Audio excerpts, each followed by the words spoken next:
I'm here with Ben Mezrich, who's the author of The Accidental Billionaires, the new book, Bitcoin Billionaires, and his really famous one, Bringing Down the House.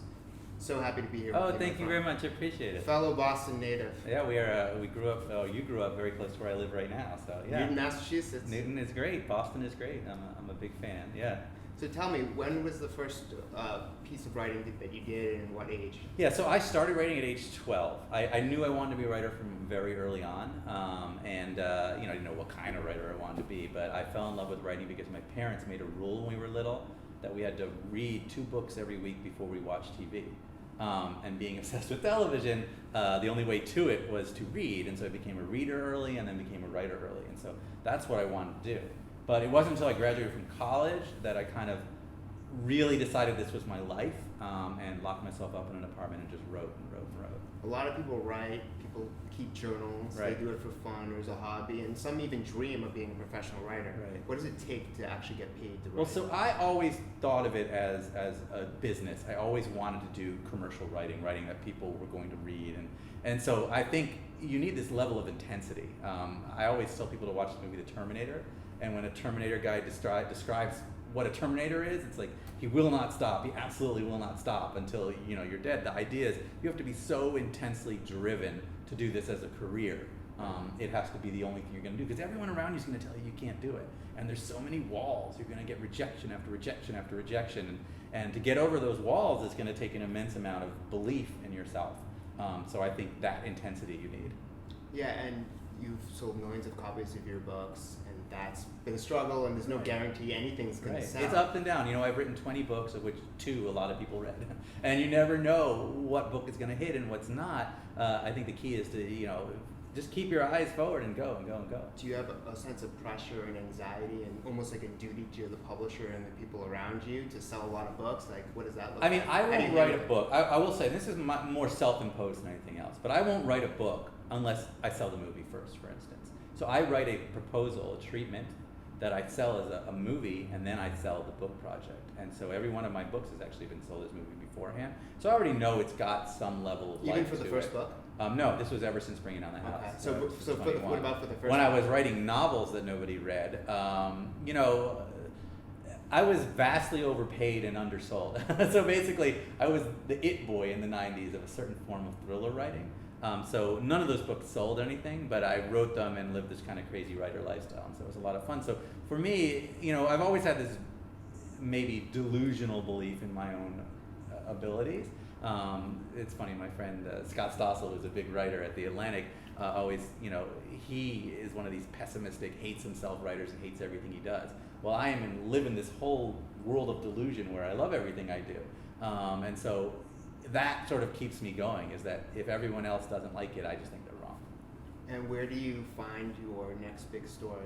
Well, that's the hard part now. This story, it was different. Yeah, so this is very different. So Bitcoin Billionaires, the Winklevi twins I've known for a long time. When I wrote Accidental Billionaires, which became The Social Network, I knew them, but I thought of them as the bad guys. They were, when I met them in a hotel room in New York for the first time and they walked in, I flashed back to every 80s movie I'd ever seen. Because they were the bad guys. They were the guys chasing the Karate Kid around the gym in skeleton costumes. But when I found out that they were Bitcoin billionaires, it was a headline in the New York Times about a year and a half ago, I was struck by this. How do you be part of 2 different revolutions? How has this happened twice? How is it these guys are, at the beginnings of Facebook and now worth billions in Bitcoin? So I called them up and I sat down with them and they proceeded to tell me this crazy story. So yeah, the stories, you never know where they're going to come from. For the most part, it's by accident or random, or somebody just calls you up and pitches you a story. What is it about the word billionaires that gets people so excited, wanting to buy a book, wanting to watch movies, wanting to maybe even aspire to be a billionaire? Yeah. What is that word? Well, I love billionaires. Nowadays a lot of people hate billionaires, but I actually am very much into the whole billionaire thing. I think the future of our world is going to be saved by billionaire married to a scientist. It's that mix, I think, that solves problems. I think for everyone, the idea of vast wealth, of reaching this level of wealth, that's just crazy. Who needs $1 billion? Nobody needs $1 billion. It's a fantasy because it doesn't seem to be real. A billionaire can do anything at any time. There's no constraints in their lives. The reality is, of course, they have the same problems we all do. They all get sick and they have families and all of that stuff But when we just think billionaire, we think total freedom. We think the ability to do anything. And I don't know if that's entirely true. A lot of your problems will be solved by money. The big problems probably aren't solved by money. But anyways, I'm fascinated by people who reach these levels, especially when they do it through something cool, you know. Because they really stand out. But the thing is, if someone wants to become a billionaire or achieve that level of success, they're giving up something. Yeah. What have your characters or the people you've profiled given up? Well, you know, the Winklevi twins are billionaires? different. I think the Winklevi twins come from money. But what's interesting about them is, you know, they came from a family that was wealthy, but they always see themselves as underdogs. They always see themselves as they need to build something. And then Mark Zuckerberg screwed them.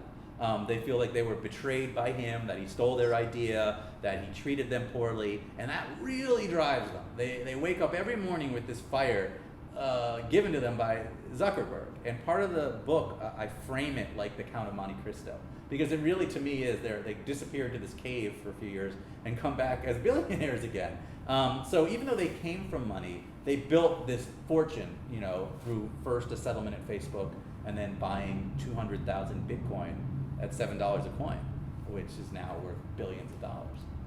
And what do you learn about not just your subjects, but just the topics that you cover? Like you've covered poker, Yeah. you've covered Bitcoin. What have you learned about those topics? Yeah. Because most people don't even know what Bitcoin is. Yeah, so- I can't describe it to you. So I go into these topics as a layman. I know nothing about it. I'm excited by the story. For the past few years, people are pitching me Bitcoin. Bitcoin has been pitched to me so many times, and I've never had any interest in it because your eyes just glaze over. The word blockchain is the worst word ever invented. You don't want to think about that stuff. But when I heard it was the twins, that got me excited. So I did learn about Bitcoin, for instance, and I learned about, you know, poker. I learned about all these things as I write the book. I live vicariously through it. I mean, Bitcoin is actually really simple. The idea behind Bitcoin is it's digital money that I can send to you directly with nobody between us. That's all Bitcoin is. I can send you $1 by text. And there's no other way to do that. You know, if you send $1 through Visa, there's another person in the middle. There's a fee. There's someone who controls that. But if I send you a Bitcoin, it's literally like handing you a Bitcoin. And I think that's the key to Bitcoin. And that's why the future of money is in this form of crypto. Something where there's no government over it. There's no bank behind it.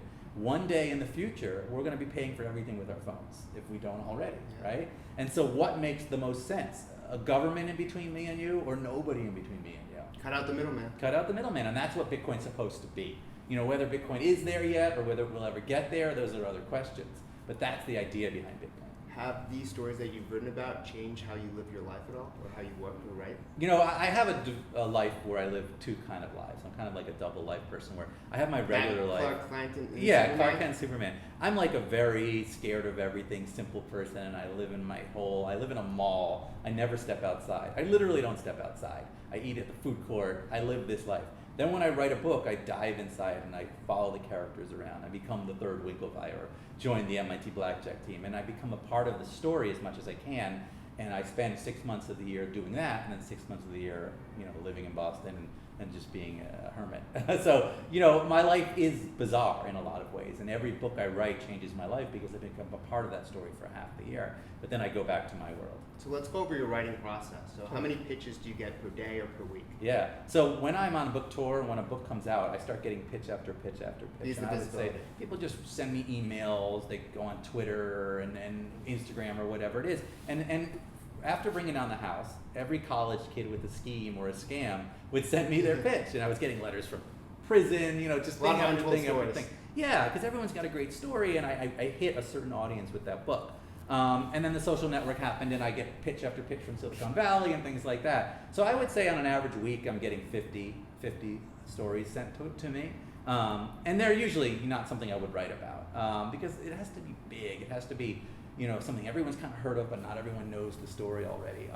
So I'm always looking for something that's just so big that it's going to be world-changing. You don't always hit the home run, but that's what you're looking for.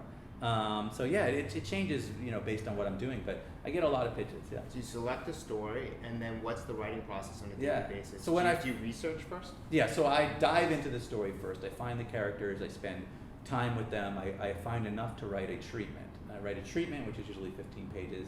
I then take that out to Hollywood and I sell it. Then I sell the book. And then I dive into the research for real. And I spend about 3 months following my characters around, getting thousands of pages of documents and getting all the research I can.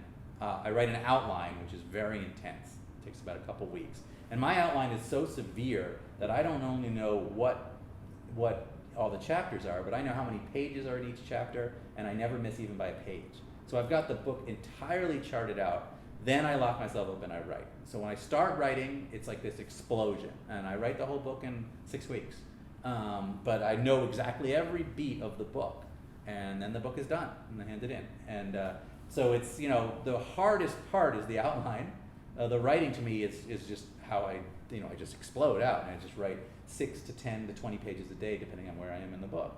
And it's an intense process. But the research and the outlining is in a lot of ways the more important part. What do you know now that you wish you knew before you wrote your first book? Well, first of all, I should have bought Bitcoin. We all could have been super wealthy. I think the most important thing to find is your voice in writing, and that's actually not as easy as it sounds. You think you know what your voice is, and I obviously was wrong. Because my first 6 books were medical thrillers, and I was trying to be a type of writer. Before that, I tried to be Bret Easton Ellis and Jay McInerney. I wrote deep, dark stories in bars in New York City, but that's not me, and that wasn't my voice. I worshipped them, and I wanted to be them. Then I wanted to be Michael Crichton. I stumbled into Bringing Down the House, this group of MIT kids going to Vegas every weekend, and I started doing it with them. And when I wrote that book, I think that's when I discovered my voice. So that was actually my 7th book. Nobody read the other ones. So I think a writer needs to really figure out what it is that they write. But you also have to keep an eye on the audience, because you want to sell it. Don't just try and write a book for yourself if you want to be a writer as a career. You need to write something that people want to read. And that's not a simple thing. You really have to think about the audience when you write. And what are the elements of a compelling story? You need a main character that is at least sympathetic in some ways, even if they're the bad guy. And you need a lot of tension, obviously, in the story, and controversy. And then you need something interesting or big enough that everyone's going to get it right away, and you need to be able to tell the whole story in one sentence. That's the key, the elevator pitch. I really do think all great books have a great elevator pitch. If you can't tell the story in a sentence, I think it's going to be very hard to sell. And what's your best piece of career advice? My best piece of career advice, I think, is to go into banking. No, I really think that you have to decide if something you love is a job or just a passion, because they're 2 very different things. And I think you're doing great if the thing you love is also something that you see as a job. So I think that if you want to be a writer as a career, I think the most important thing is to write something that people want to read. And I think it's both simple and actually really hard. Give the customer what they want. Yeah, you really do have to think about your audience. You're not writing in a room for yourself. And I think the greatest writers out there really, really reach the audience, and that's trickier than people think. One more question. Yeah. So how do you know if something should be a passion Right. or can become a career? I mean, that's a really good question. I think that if it's something that you do just to satisfy yourself and you enjoy it for those reasons, then it's a passion. But if you do it and you think that you want your whole life to revolve around it, then it could be a career. Awesome. Thank you so much. Thank you very much. Yeah. Appreciate it.